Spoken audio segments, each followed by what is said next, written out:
Welcome, everyone, and thank you for joining this information session presenting the 2021 Notice of Funding Opportunity for the National Endowment for the Humanities Education and Training Grant Program.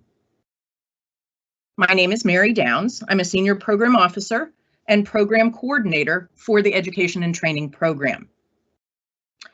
Just to start off, I should alert you that at times I will be referring to the program as ENT, that's what we call it for short, and the Notice of Funding Opportunity we refer to as NOFO for short. If you need closed captioning, there should be a button on the lower right of your screen, and you can click on that for closed captioning. And I do want to add right from the start that a recording will be made available on our webpage in just about a week. So if you want to come back to this, you're welcome to.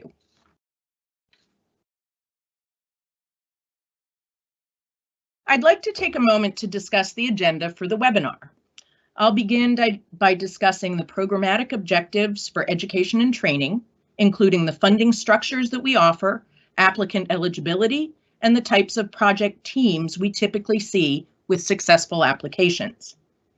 Next, I will discuss some of the changes to the program that we've implemented this year, and I'll mention some of the areas of special interest as well as new eligible activities.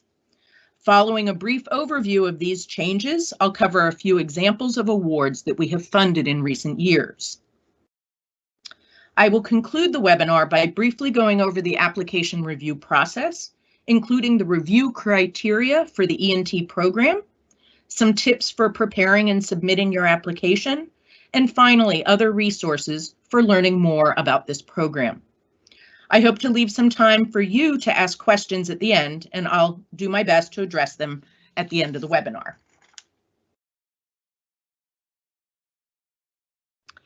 Education and Training is a grant program that is administered by NEH's Division of Preservation and Access, which is one of the 7 divisions and offices that administers grant programs here at NEH.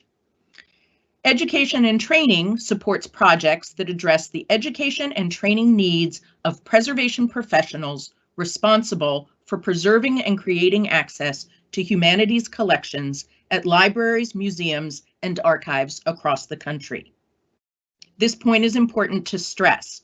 While preservation, education, and training can encompass a range of activities and disciplines, the focus on this program must be on preservation of and access to humanities collections. We consider this condition broad in terms of the types of collections and materials that you may make the subject of your project, including, but not limited to, art, textiles, paintings, archaeological and ethnographic objects, manuscripts, paper, rare books, archival records, as well as audiovisual and born digital assets, and an assortment of other materials. The objective of the Education and Training Program is to support the development of knowledge and skills among professionals responsible for preserving and creating access to humanities collections. Preservation and Access Education and Training Awards are made to organizations that offer national, regional, or statewide education and training programs across the pedagogical landscape and at all stages of development, from early curriculum development to advanced implementation. Awards help the staff of cultural institutions, large and small, obtain the knowledge and skills needed to serve as effective stewards of humanities collections. Awards support projects that prepare the next generation of preservation professionals, as well as projects that introduce heritage practitioners to new information and advances in preservation and access practices. Applicants may request up to $350,000. We have a submission deadline of May 18, 2021 for all applications.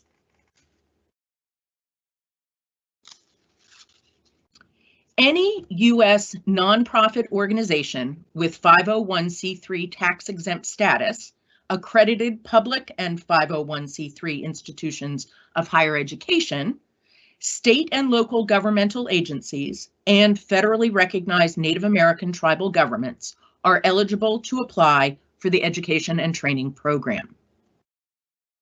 Individuals, as well as foreign or for-profit entities, are not eligible. There are a couple of issues that applicants ask us frequently. First, we caution applicants against including overlapping project costs if you are applying or have already received other federal funding opportunities. That's just one thing that you want to be careful about. We welcome partner applications, and I want to stress that. When two or more eligible institutions collaborate on a project, one of them must serve as the lead applicant.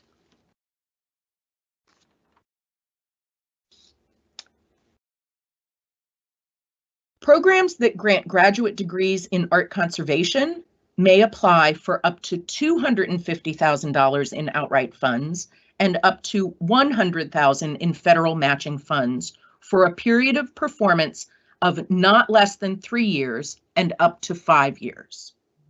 That is, they would have a total budget of $450,000. That is only for graduate programs that grant degrees in art conservation. All other applicants may apply for up to $350,000 in outright funds or a combination of outright and matching funds, not to exceed $350,000 for a period of performance of up to 3 years. Applicants may apply for funds to provide a 1-year postgraduate fellowship for emerging preservation professionals.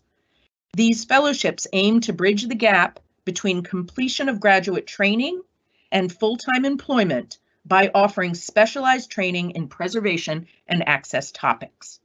Applicants may request funding for 1 fellowship each year of the period of performance. The maximum stipend for a 1-year fellowship is $45,000, and the award ceiling for that request would be for $350,000.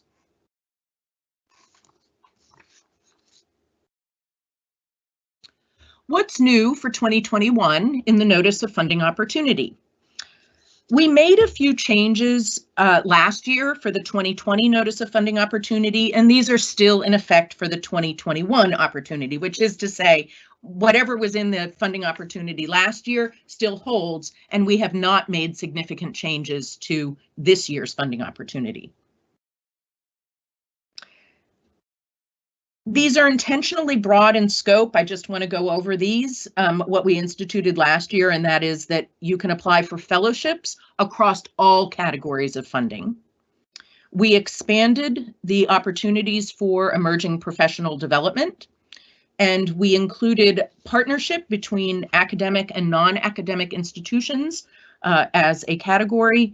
And we stress reaching underrepresented communities, and I'll talk about that a little bit more in the next slide. We also instituted a new funding structure for graduate art conservation programs.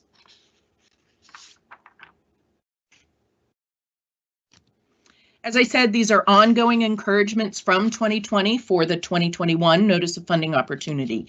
We've identified the following areas of special interest: preventive conservation.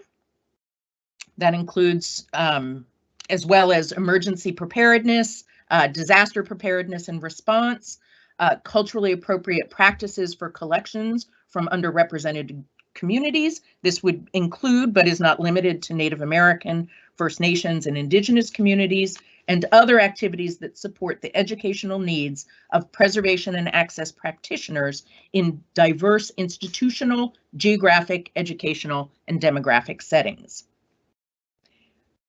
Preventive conservation, I mentioned initially, and sustainable preservation strategies is also an area of special interest.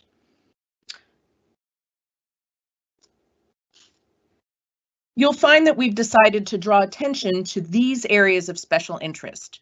If you have a project that doesn't seem to fit one of these areas, you should definitely still apply. These are just areas that we've identified.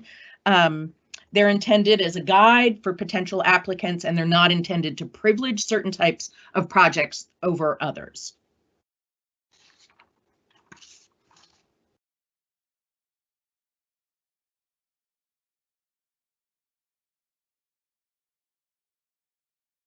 So I'd like to take a look at some of these areas of special interest.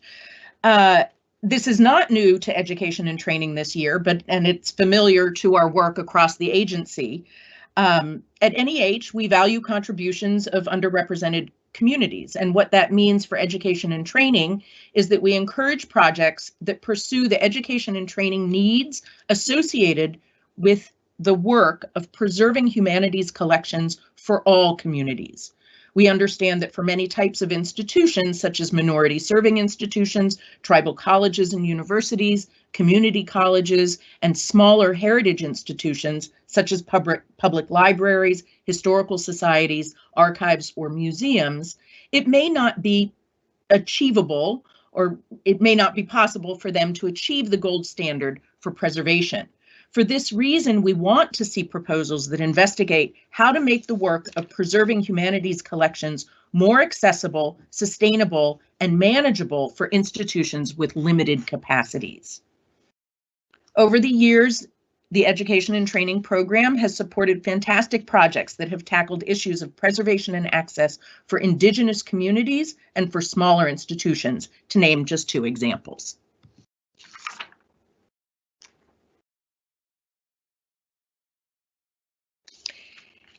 NEH's A More Perfect Union initiative encourages projects that explore, reflect on, and tell the stories of our quest for a more just, inclusive, and sustainable society throughout our history.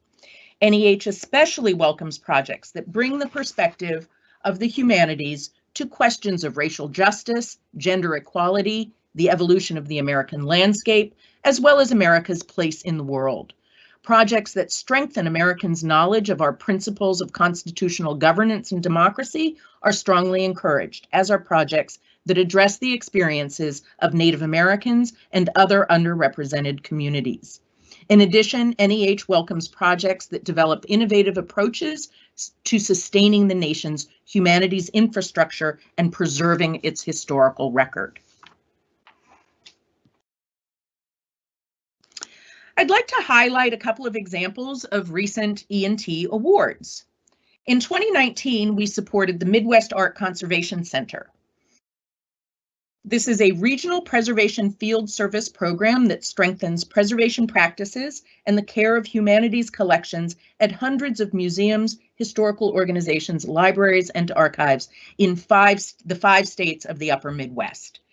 Activities include training workshops, disaster response, preservation needs assessments and surveys, the loan of environmental monitoring equipment, and information and outreach services. In all, the project supports more than 20 workshops, reaching hundreds of staff members at over 400 cultural heritage institutions in the Midwest. The award supports training as well for 2 Native American Conservation Fellows as part of its Native American Collections Care Fellowship Program, which began in 2018.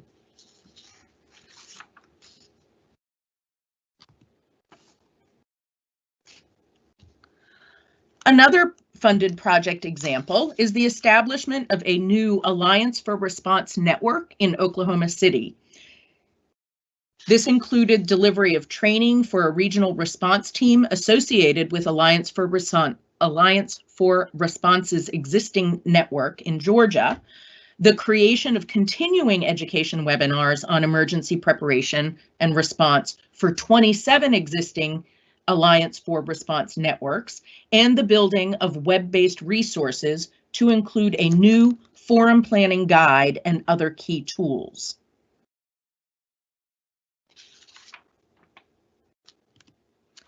And another example of a funded project is one that was undertaken by New York University and involves the development of a curriculum for collaborative curation of Native American cultural heritage collections, the training of 50 to 70 staff members in 6 institutions across the United States, assessment and evaluation of the training and testing of 2 new traditional knowledge labels, and creation of a collaborative curation center for online sharing of the curriculum and resources.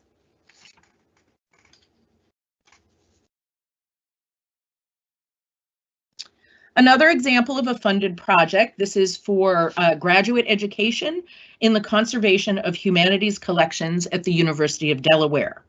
This project supported partial stipends to 10 master's level students for fellows in the disciplines of objects, paper, photographs, or textile conservation, and included subspecialties such as modern and contemporary art, time-based media, and preventive conservation.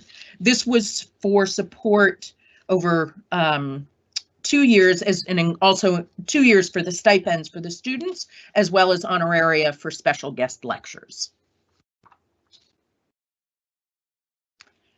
I'd now like to go over the review criteria for the education and training program. And I'll start to talk a little bit more about the review of applications. The first stage in NEH's application review process is peer review. A panel of outside experts with relevant knowledge evaluates a group of applications. The reviewers read the application and they make preliminary comments and ratings, and then they meet together as a group to discuss them. The reviewers evaluate proposals against the criteria that are listed here on this slide. They evaluate proposals against the criteria of significance, that is, national, regional, or statewide impact of the proposed activities for improving preservation and access practices for humanities collections, along with the significance of the humanities collections that would be served. The soundness of the methodology, that would include the curriculum that you're proposing, as well as the program structure and activities. The proposed plan for reaching, recruiting, and selecting participants for educational activities. And I do want to have a special call out here that if you are proposing to reach underrepresented communities and to have them be represented in your training program, you want to detail how it is that you're going to reach them and how you're going to ensure that your program would include those underrepresented communities in the training program. Additionally, you'll want to discuss the proposed plans to evaluate project activities and outcomes in relation to anticipated project impact. How are you going to do what it is that you're proposing to do? The evaluation criteria also include the training and experience of the staff in relation to the activity for which support is requested, and lastly, the reasonableness of the project's budget.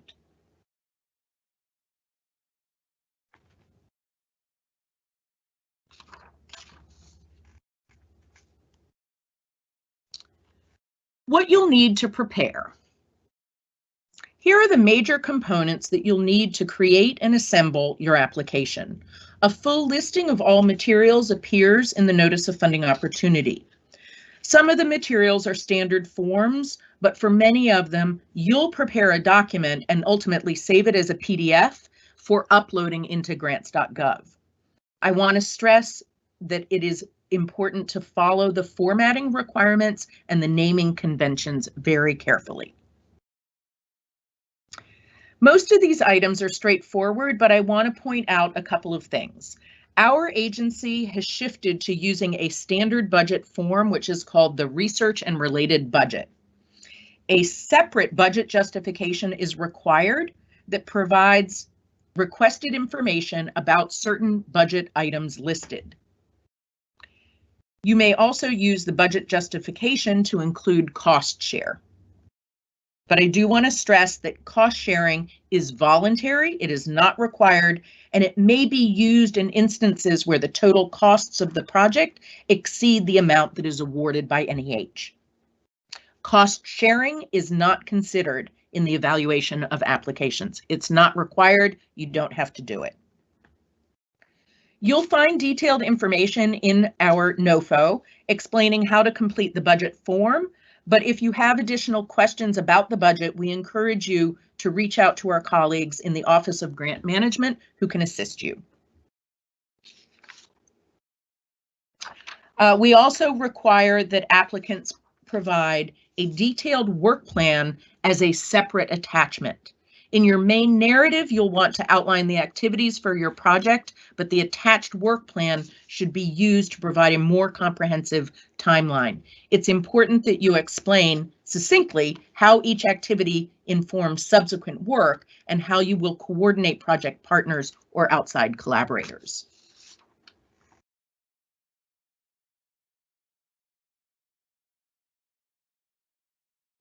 The narrative is your opportunity to make the strongest possible case for your project.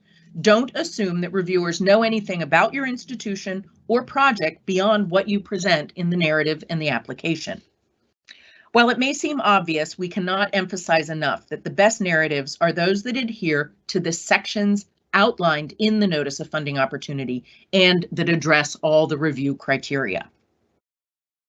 Your application will be reviewed by a range of readers with varying backgrounds.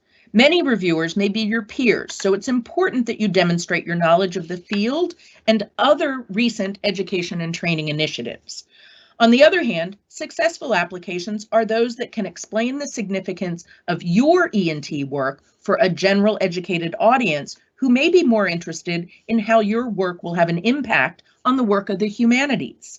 In some instances, if you find your discussion of your project methodology is becoming overly weighed down, you may want to consider shifting some of that explanation to an optional appendix.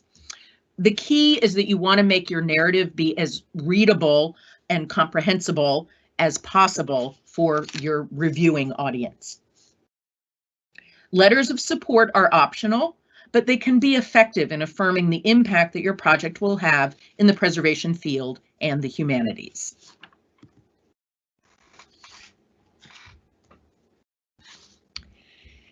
Applications for NEH grants, like many federal grants, are submitted through a web portal called grants.gov. If you're new to the system, I encourage you to spend some time getting familiar with it before you submit your application. Your institution, if it has not done so already, needs to register at least a month before applying. So we're right at that window right now with the May 18th deadline. Your institution needs to register at least a month before applying. We strongly urge that you apply early, as the system can get overwhelmed in the last couple of minutes before the midnight deadline. And I understand that there is, you want to take a look at grants.gov just to see what its schedule and windows looks like to ensure that you're going to be able to make that May 18th deadline. Grants.gov support, and you get this through the grants.gov website, that support is available to you 24/7.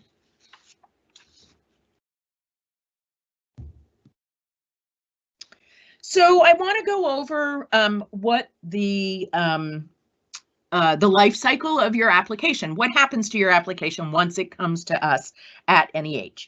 All NEH grant applications go through, unfortunately, a lengthy or fortunately, a lengthy review process, which has several stages. The first stage is what we consider the foundation for our entire review process, and that's the peer review panel. Evaluators read the applications, they write comments, and they post a rating. Then they meet to discuss the applications. Following the peer review, NEH staff recommends which applications should move forward. Those recommendations are considered by the National Council on the Humanities, which is made up of 26 individuals, scholars, and leaders in the humanities world. They are nominated by the president and approved by the Senate. The council makes recommendations to the endowment's chairman, who takes all of this into consideration and makes the decision on which applications to fund. It's a long process, but it allows for rich review. After awards are announced, applicants can request the comments from their evaluators. If you request the comments from NEH about the evaluators. If your proposal is not funded, the reviewer's comments can help you to think about how to revise your proposal for the next time.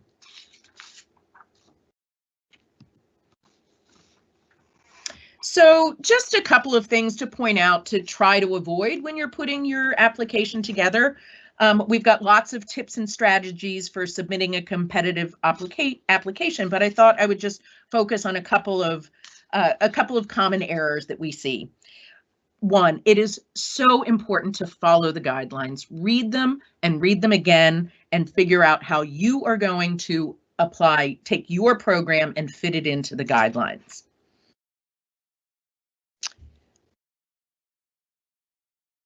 As I've mentioned before, you want to keep in mind that the humanities are central to what we do at NEH. It's the primary lens through which we review all grant proposals, even those that are dealing with topics such as education and training, or in other infrastructure type projects such as research and development. The humanities is central to everything that we do. So just to go over some of the common errors, you want to make sure that you follow the guidelines. You want to make sure that you apply to the right grant program. You want to make sure that you make a strong case for significance. Why is this project going to have an impact on the education and training of preservation and access professionals and emerging professionals? You don't want to wait until the last minute. The grants.gov application process is complex, and you want to make sure that you give yourself sufficient time to go through it. You also need to think through your work plan. Make sure that it's complete and realistic. You also want to double check your numbers in your budget and go over your application again and again and make sure that you don't have any typos or grammatical errors.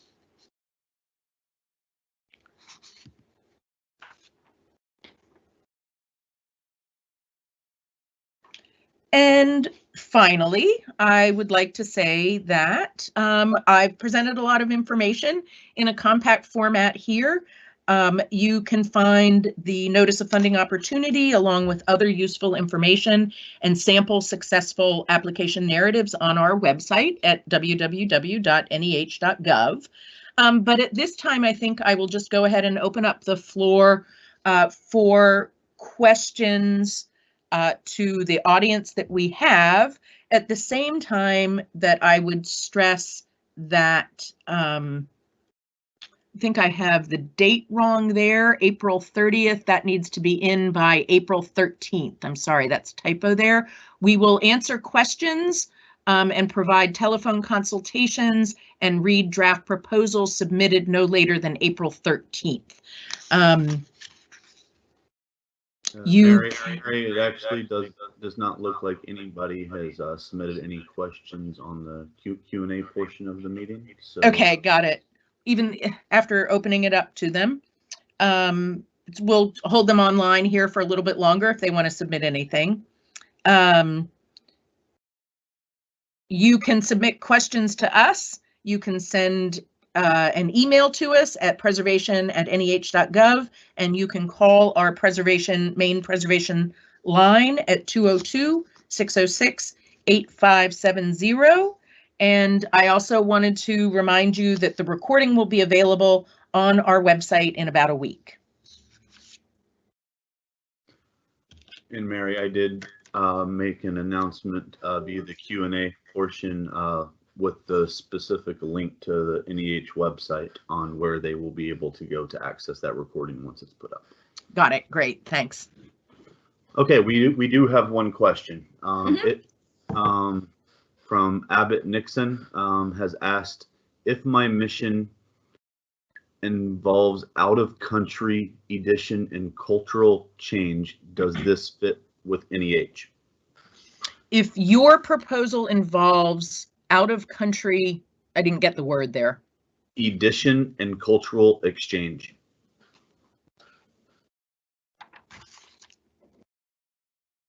Oh, education.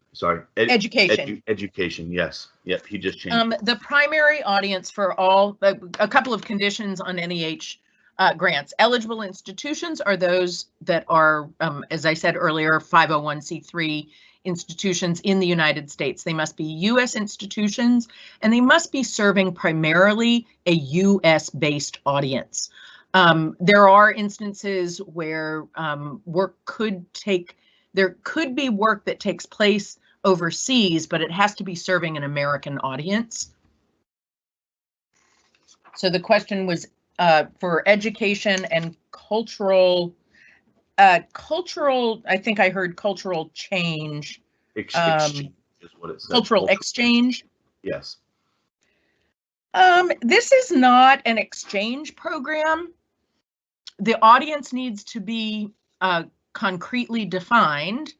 The applicants to the program, you'd need to have if you had a fellowship opportunity, for instance, you would have to identify what the audience was, how you thought you were going to reach that audience and get the kinds of fellows for the program that you're proposing. And NEH would not want to see support going to individuals that were not in the US at US institutions. I mean, you could have foreign nationals that are students at American institutions, but they would have to be connected to US institutions to be able to get support.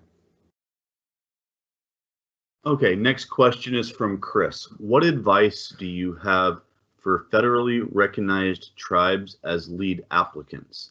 There are not previous models to build from, and it inverts the traditional models and complicates the process as an applicant. I think I would like to understand a little bit more about the perspective that the applicant is coming from. Federally recognized tribes are eligible for as applicants. I would encourage them to be in touch with me and have a conversation and develop a draft according to the outline in the guidelines, and to discuss further what is an appropriate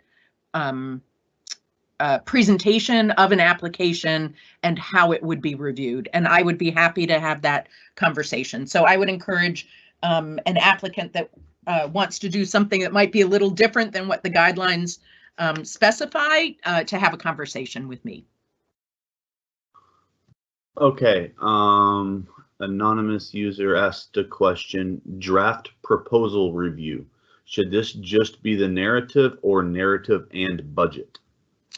The narrative is fine. It is fine to just send in the narrative. It's helpful to be able to see the budget, but it's not required. Another anonymous participant. Hello, I understand we are able to submit multiple applications. Can multiple proposals be funded? Oh, I might want to go check the, one institution can submit multiple proposals across the agency at the same time. It's not encouraged to have multiple applications from the same institution in the same program.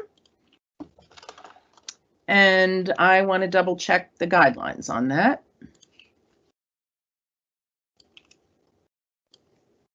And while I'm doing that, if somebody wants to go ahead and pose another question, they may.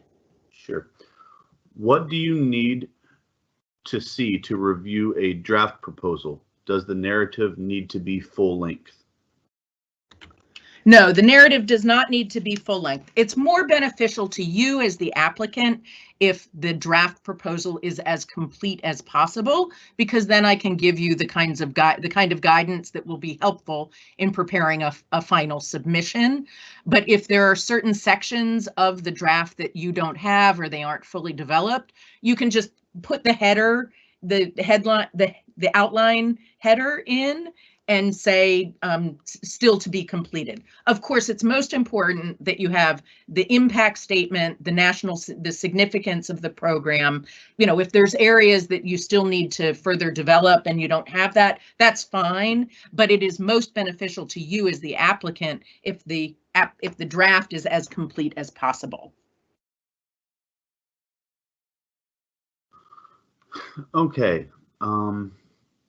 If developing new curriculum, should an applicant include program curriculum for courses not funded by NEH? Repeat that. If developing new curriculum, should an applicant include program curriculum for courses not funded by NEH? Yes. When you present a curriculum as part of your E&T proposal, you want to have your curriculum be as well developed as possible, and it may include curriculum content that was not funded by NEH. Yes, that is fine. Okay, I know you were trying to get some last information on the one question earlier. That's currently the only question that we had left. Okay, I'm searching the document.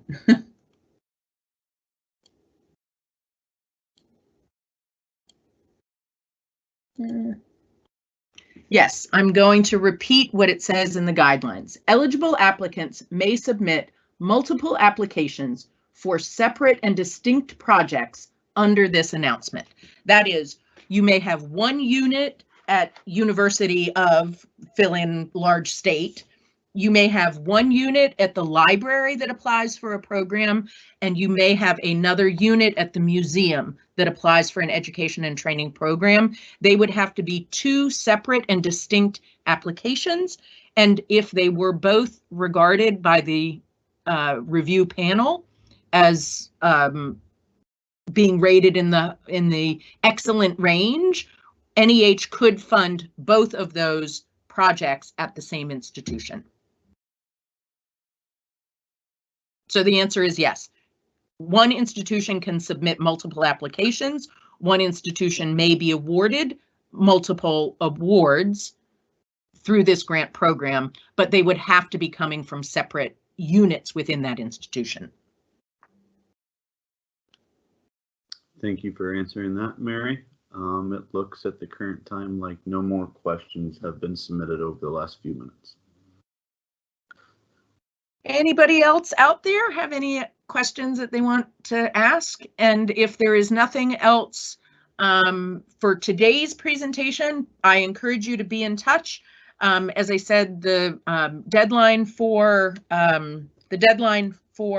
the draft submissions is April 13th. That's next Tuesday. And you can submit questions via our email, give us a call at our preservation line. You can email me. Do I have I don't have it there. You can email me as well, and my email address is mdowns, that's DOWNS, @NEH.gov.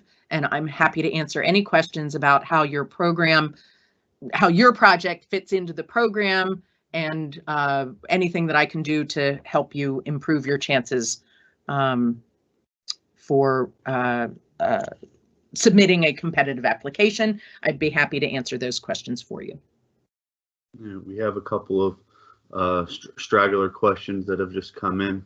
Sure. Regarding curriculum developments, is a list of courses sufficient, or are syllabi for each course if non-NEH funded required?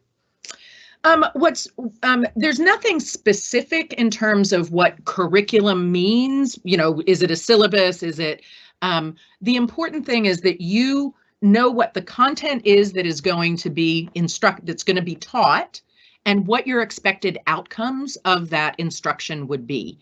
So you might talk about the curriculum of, we would cover preventive conservation, we'd cover disaster response and preparedness. You want to go into some detail about what that means. What is the content that you're going to deliver, you or your selected instructors are going to deliver, and what are the trainees, the students or the fellows or the workshop attendees, what is the outcome of, what are the learning outcomes that result from that curriculum?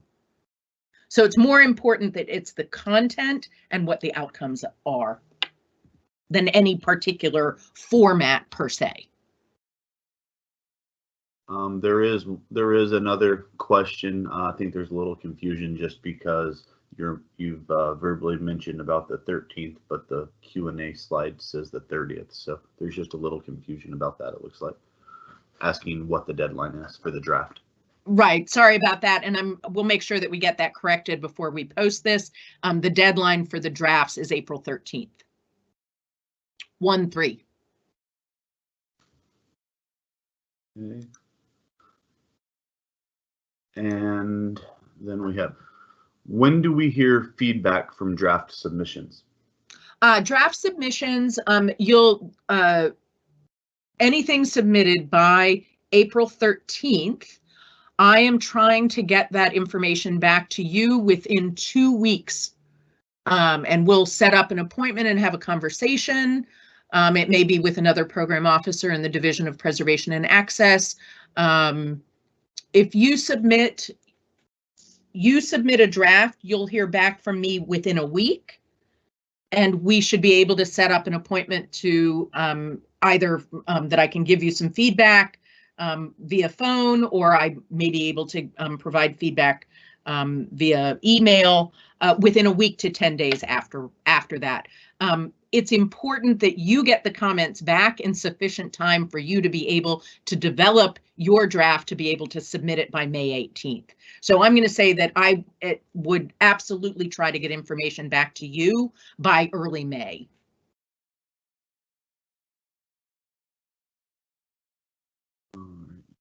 That's all the questions we have for right now. All right. Well, I think that we are, we've taken some questions. As I said, if you have additional questions and you want to send them in by email or give us a call, you can email to me. You can email to the main preservation box. You can call to our line there, and the notice of funding opportunity is up online. Please consult with that and see if that prompts any more questions for you. We're happy to answer questions by phone, by email, and we accept drafts. So I look forward to hearing from any and all of you. And good luck.